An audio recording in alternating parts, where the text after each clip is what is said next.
Alright, so it's been a few days. Some people liked it, some people didn't like it, but wanted to let everything simmer down for the day of Trump's inauguration. So whether you like Trump or not, there's some really interesting astrology happening that kind of commemorates that day. So on January 20th, 2017, Trump was inaugurated at 12 p.m.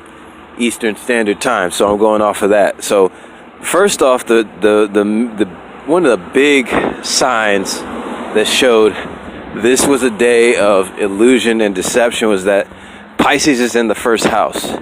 And Mars, Venus, Neptune, Chiron, and the South Node are all there. So right now what that's showing us is that there's a lot of, especially with the South Node, there's a lot of room for deception. And with it being in the first house, it's self-deception. So there's a huge potential to not understand what's really going on. Pisces has to do with illusion. So anything that can lead you to believe in what's not real is a big part of that moment. And one of those things can be the media. One of those things could be the news, the mainstream media, the news organizations. So the dynamics of Pisces are Mars and Venus. So you have the masculine energy that's at its weakest point. Mars is its weakest in Pisces. Then you have the femininity, Venus, which is in Pisces. So you have the feminine, the feminine nature is kind of like, self-absorbed and kind of trapped up its own ass, and excuse me. So we have that. Then you got Neptune on it, this big planet, kind of mixing with it and just really like befuddling everything. And just making things even more confusing and wandering in a trance. Pisces, Neptune rules trances.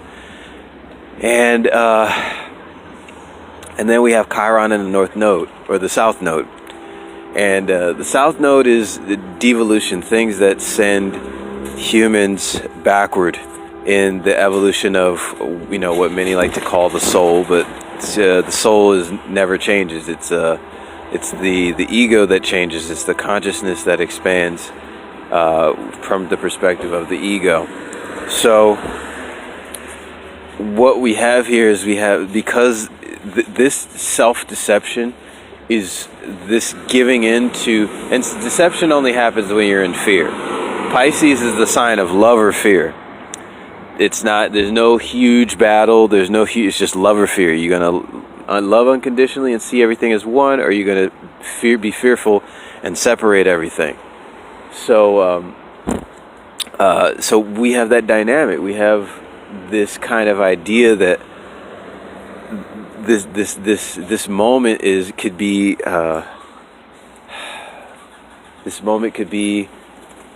very fearful moment, or a very loving moment, a very unifying moment, or one of the words that's getting thrown around a lot is divisive moment. And so that division is due to illusion. Now, I'm the kind of person who likes to look at the big picture, and I'm a big believer in what you fear, you become. What you try to avoid, you become. And so, on both sides, regardless of whether you love or hate, that this event that occurred, or the person behind that event, and I'm purposely being vague, even though you guys know what I'm talking about because you're watching the video, because I just have a lot of people around here. I don't know what they think, and I'm not trying to get beat up. But regardless of what side you're on, it's like if you're afraid of the other side, or you're trying to suppress the other side, you actually become the oppressor. It doesn't matter if the story that you've been told that you're the disenfranchised, or that you're not, you become the oppressor. You become the new oppressor.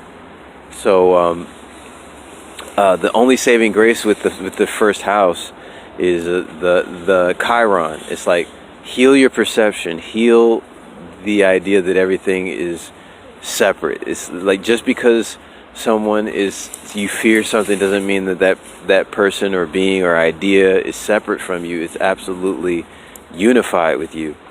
And so Chiron is kind of the only saving grace, and it's in the first house. So it's basically healing your own self-image and healing the image of that moment of the inauguration. So opposite of that is Virgo, which is in the North Node in the 7th house.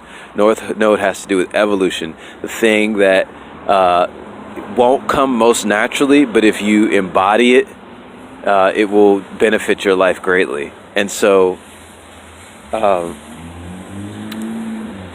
by adopting the Virgo mentality, instead of just accepting stories that are spoon-fed to you, doing your own research, digging in the dirt, being rigorous, questioning your own beliefs, just being very thorough and very being very thorough in your investigation, if you claim something, make sure you can back it up with a series of facts, going all the way, not just getting emotionally wrapped up in what sounds good.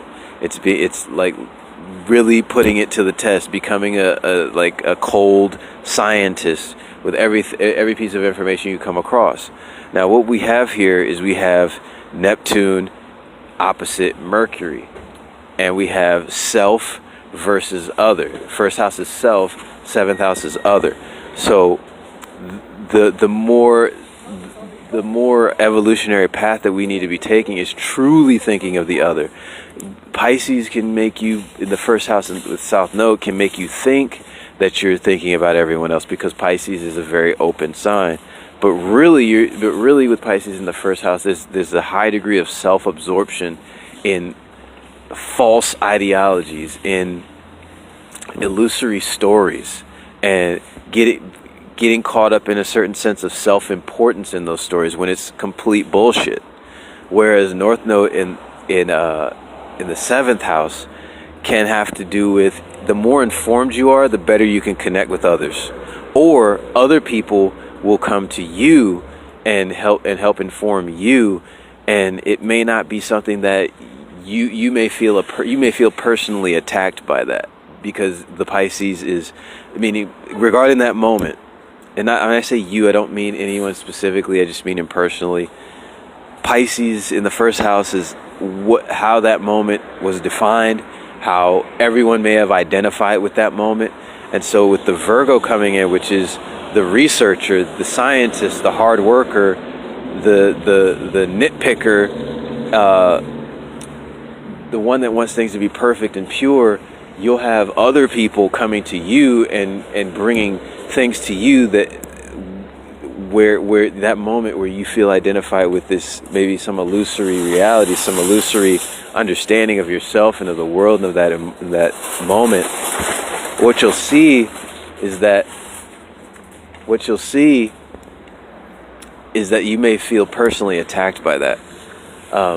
So basically, get out of your own ass, get out of your own head, start opening up to people, share information with people, conversate with people, having a conversation. North Node in Virgo, Mercury, 7th house, have a conversation, harmonize. 7th house is harmonize. That's the way you can harmonize with people. Know your shit, or if you don't know your shit, be open to someone telling you something that you may not be comfortable hearing all the time, but it may be factual. Get out of your emotions. Get into what's practical. Get into what works. Get into what is provable. Connecting with other people. Harmonizing with other people.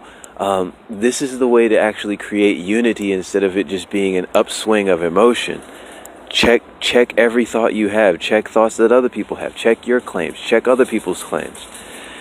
So that's the main dynamic of that day. It's basically between Pisces and Virgo, the main dynamic. There's other things going on, but those planets, Saturn's going to be in Sagittarius for a little while. Jupiter's going to be in Libra a little while.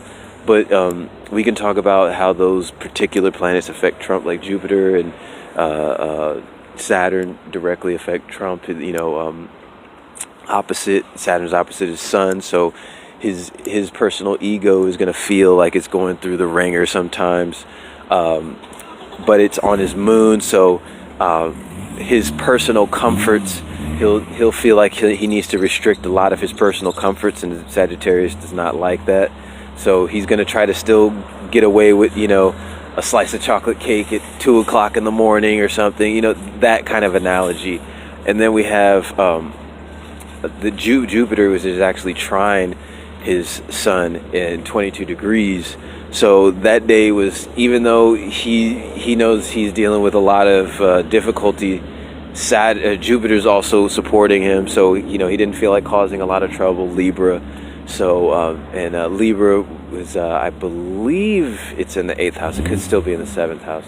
7th, 8th house. He didn't feel like causing a lot of trouble. It was already his day. He was pretty much at ease. He just needed to step up, and trine means you just step up and accept the good that's coming to you, or the ease. You just step up and easily accept whatever's happening. So Sun, Jupiter, trine is really, really good for that. Sun in Aquarius. Sun went right into Aquarius as he was inaugurated. Mars went right into Aquarius when he was elected. It's very simple it was very simple that day to think along the lines of what was progressive, whether you like him, whether you like Trump or not. It was very easy to okay, what needs to be done in order to help this country evolve according to the ideals, because the ideals, it's like the ideals are Aquarius, but they're also Pisces too. Dream-like ideal, like unicorn type ideals, not like social justice ideals, but unicorn type ideals. So anyway, this has been my reading on that day. So I hope you enjoyed it. If you have any questions, you can hit me up at golddiamondawareness@gmail.com. Check out my Instagram, Gold Diamond T Magic. So it's Gold Diamond, GOLDIAMOND, Astro, ASTRO, and then Magic, MAGICK. Check me out on Instagram. All right, peace.